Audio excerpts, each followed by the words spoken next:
So let's return now to a story that's causing a lot of waves around Washington at the moment. It was Treasury Secretary Scott Bessent, who appeared yesterday at an event in D.C., and he said that these so-called Trump accounts that Republicans created in their massive tax and spending bill are actually a, quote, backdoor for privatizing Social Security. As the New York Times reports, under the law, which President Trump signed on July 4th, American babies born through 2028 are eligible to receive $1,000 from the federal government. Parents, family members, and employers can contribute additional funds to the accounts, which must be invested in low-cost stock mutual funds or exchange-traded funds tracking a U.S. stock index.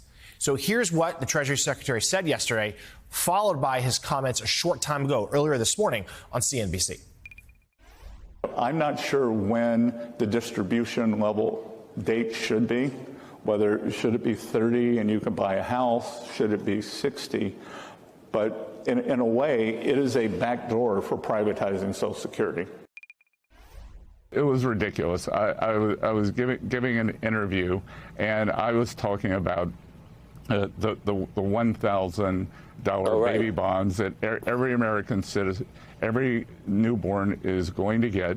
The Democrats hate this program because it brings capitalism and markets to every American, not just their constituents at the upper end, over time, the compounding is going to be an incredible supplement to Social Security, not a replacement. It is a complement. And, what I said was Social Security will continue as it is. Right. It is intact. Everyone will get their check every month. Frank, as we noted earlier, he wasn't just walking back those comments, he was running them back. This is, of course, politically dangerous territory, talking about touching Social Security. Yeah, I mean, entitlement programs are obviously a hot button when it comes to politics. And when you talk about reducing them or changing them in any significant way, I think that's going to raise a lot of eyebrows, not only in D.C., but, of course, on Main Street. And if you don't mind, I want to go back to the Fed decision yesterday. There were a lot of hopes, I think, on Main Street and even on Wall Street about a cut coming up possibly in September. After the Jay Powell news conference and the decision, we saw the odds of that 25 basis point cut that would normally be expected. It fell pretty significantly. A month ago, it was pegged at about 75%. Right now, it's at about 39%. So a lot of different shifts when it comes to the consumer and some big changes from the White House when it comes to their tariff and trade policy that's impacting everybody from Wall Street to Main Street.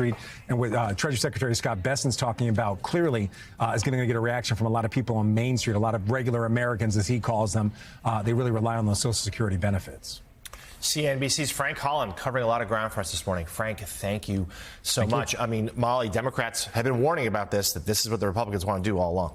Yeah, the language that Bessent used in that second interview where he was like, Democrats don't want people to engage in capitalism. There was a lot of sort of very pointed language and, sort of anti-elite sentiment, which is hilarious coming from someone who is a hedge fund manager with hundreds of millions of dollars. But it does show where the political calculus is, right? There's definitely an anti-elite sentiment that these Republicans are trying to catch. And I think it's worth thinking about at this particular moment. All right, everybody stay with us. We got a lot more to get to this hour. Coming up next, Texas Republicans have unveiled a proposed new congressional map that would give them a chance to pick up 5